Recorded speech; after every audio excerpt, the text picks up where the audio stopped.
우리 하나님 말씀 함께 볼게요. 출애굽기 21장 28절부터 32절까지 말씀입니다. 출애굽기 21장 28절에서 32절 저 여러분이 한 목소리로 함께 읽겠습니다. 시작.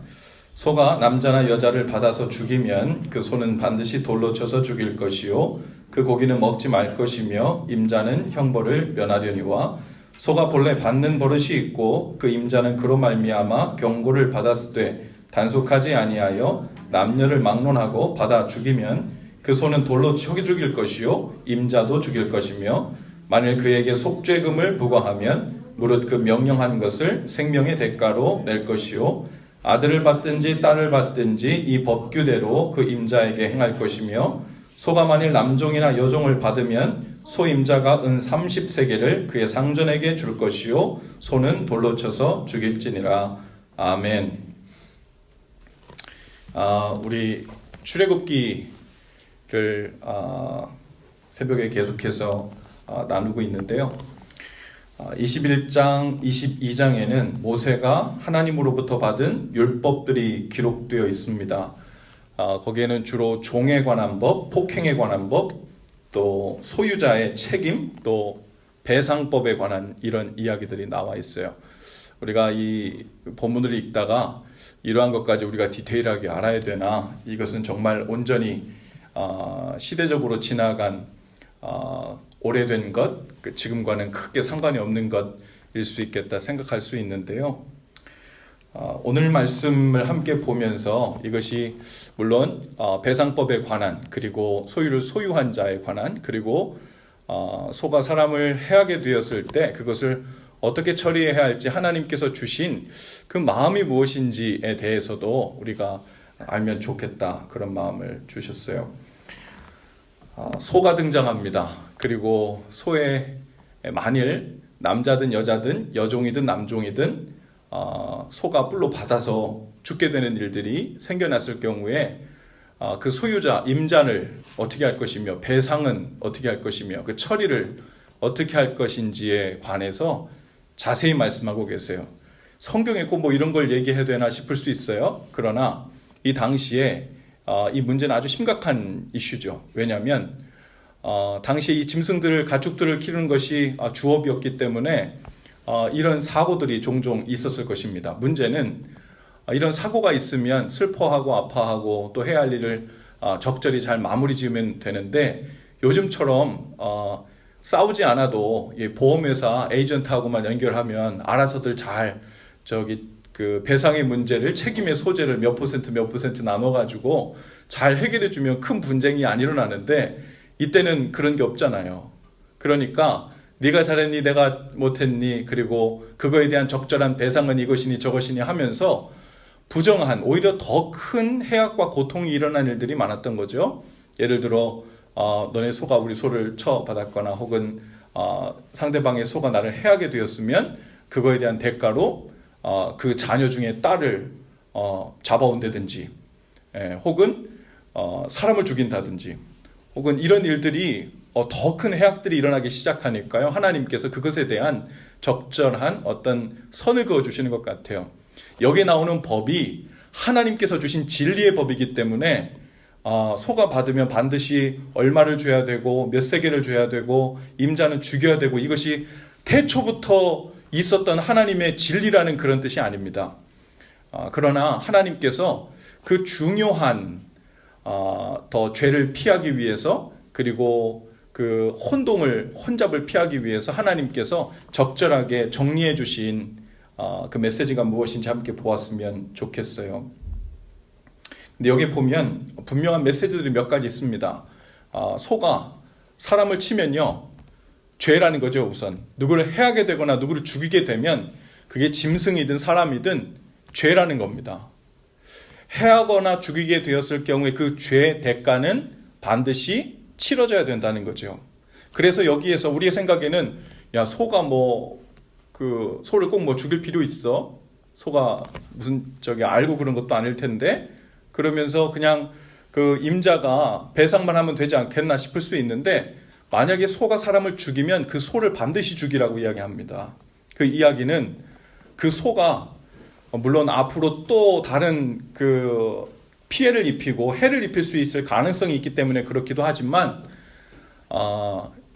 죄에 대한 사건이 발생하면 그것에 대한 대가가 치러져야 된다는 시각에서 이 부분을 볼 수 있죠. 근데 그 대가를 치러야 되는 것, 배상을 해야 되는 것, 즉 그 죄에 대한 속죄를 해야 되는 그 부분이 사람을 친 소에게도 있고 누구에게도 있다는 거예요. 그 소의 주인인 임자에게도 있다는 겁니다. 그런데 여기 보니까 조금 심한 것 같은 표현이 나와요. 무슨 표현이냐면 남녀를 막론하고 그 소가 받아 죽이면 그 소는 돌로 쳐 죽일 것이고 임자도 죽일 것이며 이랬어요. 하나님 이거 너무한 거 아닙니까? 뭐 동물이 사람을 칠 수 있는데 예를 들어 우리 여기 산책하면서 큰 개들 키우고 다니는 큰 개가 누굴 물었어요. 사람이 죽었어요. 그럼 그 임자를 죽이라는 거예요. 이거 너무한 거 아닙니까? 이렇게 생각될 수 있잖아요. 그런데 오늘 말씀 29절에 보면 그 전제가 있어요. 소가 본래 받는 버릇이 있고 잘 들이받고 잘 해야 하는 그런 소라는 것을 임자가 주인이 잘 인식하고 있는 상태입니다. 그 임자는 그로 말미암아 경고를 받았으되, 그러니까 처음이 아닌 거예요. 그 소가 그런 경향에 따라 자꾸 들이받고 다니는 것이 여러 번 있었던 겁니다. 작고 큰 사고들이 있었는데 그것 때문에 그 임자가 이 소는 다른 소들에 비해서 너무 잘 들이받고 다른 해악을 끼치니까 관리를 잘해야 되겠다고 그렇게 여러 번 경고를 받았는데도 임자가 뭐 했대요? 단속하지 않았다는 거예요. 그런 상태에서 그 소가 누군가를 받아 죽이면 그 죄의 대가를 소뿐만 아니라 임자도 져야 된다고 이야기하는 거죠. 속죄금에 대해서 이야기합니다.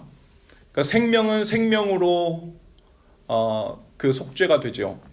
죄의 삭은 사망이라 그랬기 때문에. 그래서 받아 죽인 그 소를 반드시 죽이라 그랬고, 그리고 임자도 죽이라 그랬어요. 그런데 만일 상대편이 사람 죽이는 건 너무 과하니까 그렇게 하지 말고 대신 죄에 대한 대가를 돈으로 지불해 주면 좋겠다, 배상에 관한 이야기가 나오면 속죄금을 너희들이 일정 양을 정해서 그것을 부과하고 그것을 죽은 사람의 생명의 대가로 지불하라는 겁니다. 만약에 너희가 정한 것이 그 사람의 딸을 혹은 아들을 종으로 삼는 것이다, 그러면 그렇게 종으로 주든지 아니면 그 법규대로 그 임자에게 행해야 된다고 이야기합니다. 근데 32절에 보니까 일반인이 아니라 남종과 여종, 즉 종들을 쳐 죽게 했을 때 그 배상에 관한 이야기가 나오는데 32절에 보면 소임자가 은 30세겔을 그의 상전에게 줄 것이요, 이렇게 했어요. 은 30세겔. 여러분 1세겔이라는 단위는요 은의 측량 단위입니다. 은. 그래서 1세겔은요 보통 4 데나리온이라고 하거든요. 데나리온은 노동자의 하루 품삯이니까 보통 우리가 하루 100불로 치면 은 1세겔은 한 400불 정도 되는 거예요, 오늘날로. 그러니까 30세겔 하면 한 12,000불 정도 되는 거죠. 만약에 소가 남종이나 여종을 받아 죽게 됐으면 그 종에 대한 대가를 30세겔 정도 지불해야 된다라는 것이 이 당시에 이 통상적인 그 어느 수준이었다고 보는 겁니다. 근데 여러분, 우리 안에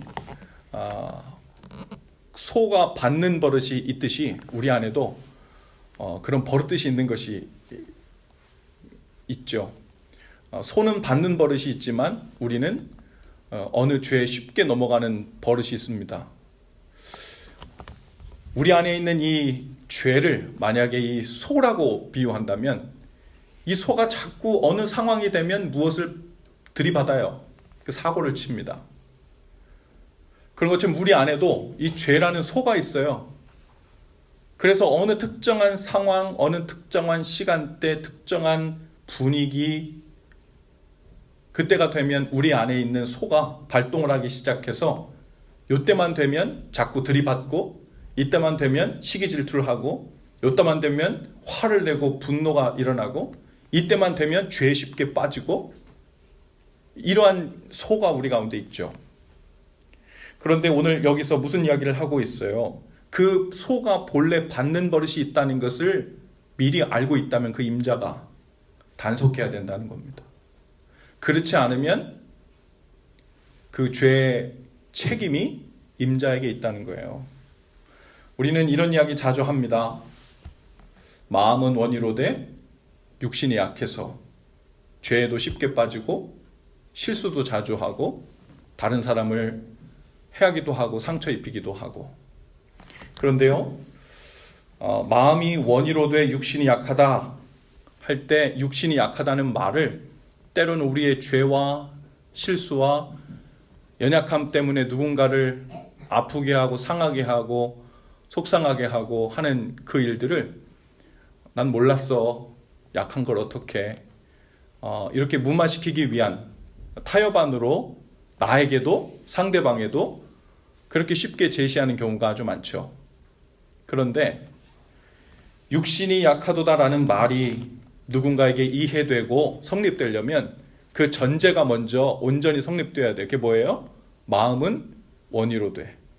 즉 내 마음에서는 철저히 그러지 않기를 원했다는 것이 전제되어야 그 다음에 실수로 육신이 약해서 넘어졌어도 이해가 되고 넘어갈 수 있고 그럴만하지라고 얘기할 수 있다는 거죠. 그러면 여기서 마음이 원이로 돼 라는 말은 무엇일까요? 그냥 단순히 우리 마음속에 나는 죄 짓고 싶지 않았는데, 나는 당신 상처 주고 싶지 않았는데, 그런 마음이 없었는데 그냥 이렇게 마음의 순수한 동기가 그랬다는 걸 말하는 것, 이 정도가 마음은 원이로 돼 라고 보기는 곤란하죠. 만약 오늘 말씀 속에 소가 본래 받는 버릇이 있듯이 내 안에 있는 죄가, 내 안에 있던 어떤 특정한 부분이 누군가를 상처 입게 하고 아프게 하고 고통스럽게 하는 그것이 여러 번 반복되어 우리 가운데 경고도 받고 이거 내가 정말 조심해야 될 부분이구나라고 생각되었다면 무엇을 해야 된다고요? 단속해야 될 책임이 있다는 거예요. 그 마음을 단속하고 그 상황을 단속하고 그 소가 받는 버릇이 나오기 직전에 펼쳐지는 어떤 상황이나 분위기나 그 삶의 세팅이 오게 되면 그 부분을 최대한 피하려고 단속이 이루어져야 된다는 거죠. 단속을 하고 또 했는데 그 소가 또 실수로 우리를 뛰쳐나가서 혹은 우리를 잘 걸어놨는데 어떻게 그걸 풀고 나가서 사고가 일어났으면 그건 우리가 좀 이해할 수 있는 부분이 되겠지요. 그렇다고 죄가 없는 건 아니지만, 그러나 그냥 내가 마음은 그러지 않았다라는 것만으로 마음은 원이로 돼 육신이 약해서 그런 거야 라고 이야기한다면 임자가 책임이 없다고 말할 수 없다는 겁니다. 오늘 우리 안에 어떤 소가 살고 있습니까? 우리는 어떨 때 영적인 나태함에 쉽게 넘어가나요? 우리는 어떨 때 하나님과 멀어지는 순간이 작동되기 시작합니까? 우리는 어떨 때 어느 특정한 죄에 쉽게 취약하게 되고 넘어지는 순간입니까? 그때가 되면 우리 안에 소가 받는 버릇이 있듯이 그 순간이 되면 우리 안에 그 죄를 따라가는 버릇이 있고 유혹되는 버릇이 있고 모든 거 다 덮어두고 그냥 눈 감고 쫓아가게 되는 그런 버릇이, 죄의 버릇이 우리 가운데 있다는 것을 우리는 알고 있어요. 단속하라는 겁니다. 단속. 우리가 특별히 사순절 기간을 보내고 있는데요. 회개하고 돌이키는 일이 이 사순절의 큰 주제 가운데 하나라고 말씀드렸어요. 회개하고 돌이킨다는 것은 이미 벌어진 일에 대한 후회 정도가 아니고 그 일이 반복해서 일어나게 되는 그 들이받는 순간, 그 순간을 어떻게 내 수준에서 내 상황에서 최대한 단속할 수 있을지를 고민하고 셋업하는 일이에요. 그리고 나머지는 주님 앞에 은혜를 구하고 때로 또 실수가 벌어지고 허물이 생기면 용서를 구하고 하는 일이 함께 있어야 하죠.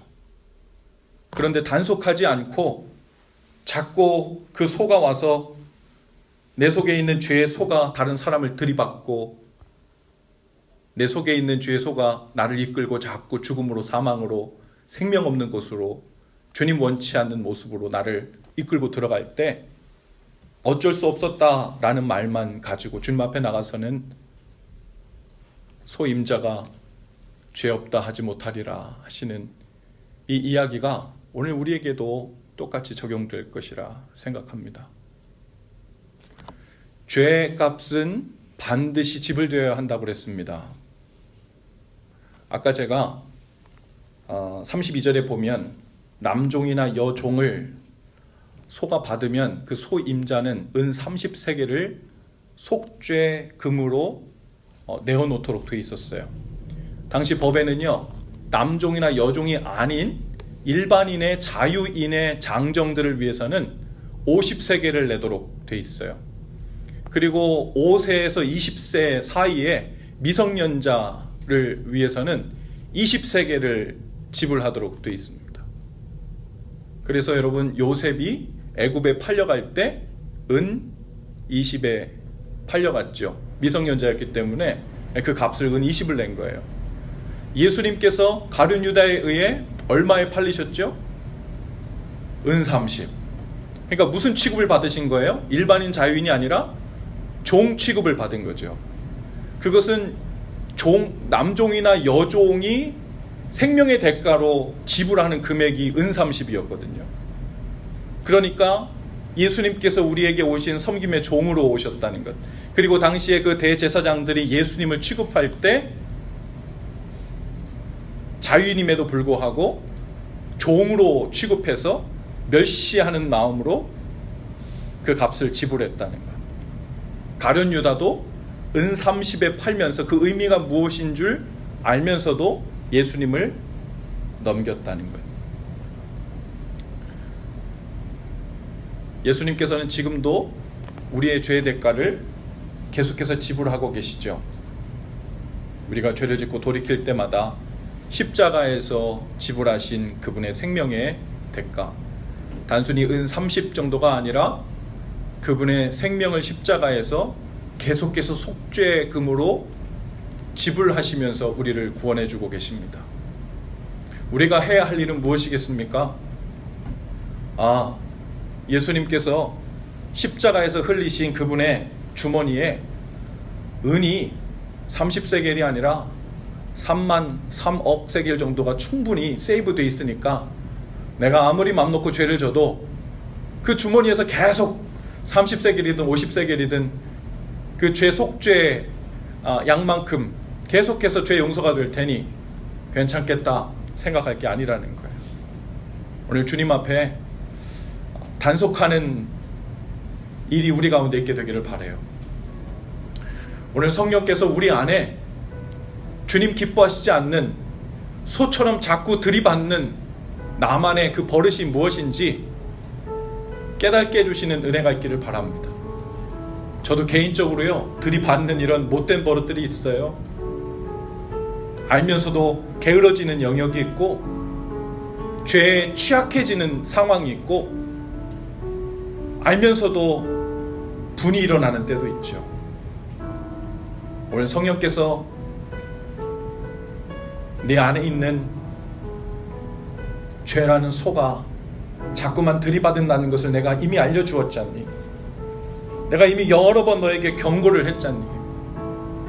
그것은 너의 능력으로 죄 없되도록 완전한 사람이 되라는 것이 아니라 단속하는 일을 시작하라는 거죠.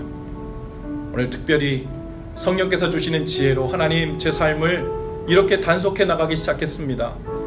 그럼에도 불구하고 여전히 완전하진 않지만 성령님의 도우심과 용서하심, 용납하심이 우리 삶 가운데 같이 일어날 수 있도록 그 은혜를 허락해 주옵소서.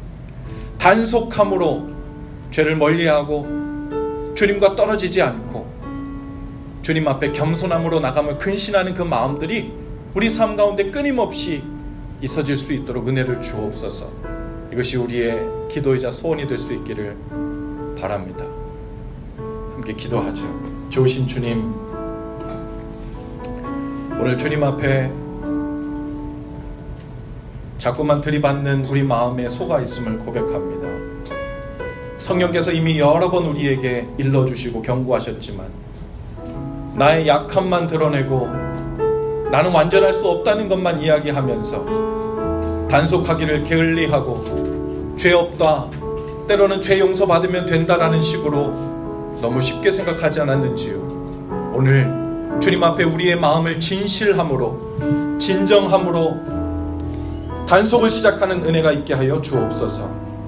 그 안에서 성령님의 은혜가, 주님 도우시는 손길이 우리 삶의 풍성이 드러나도록 역사하여 주시옵소서. 예수님의 이름으로 기도합니다. 아멘.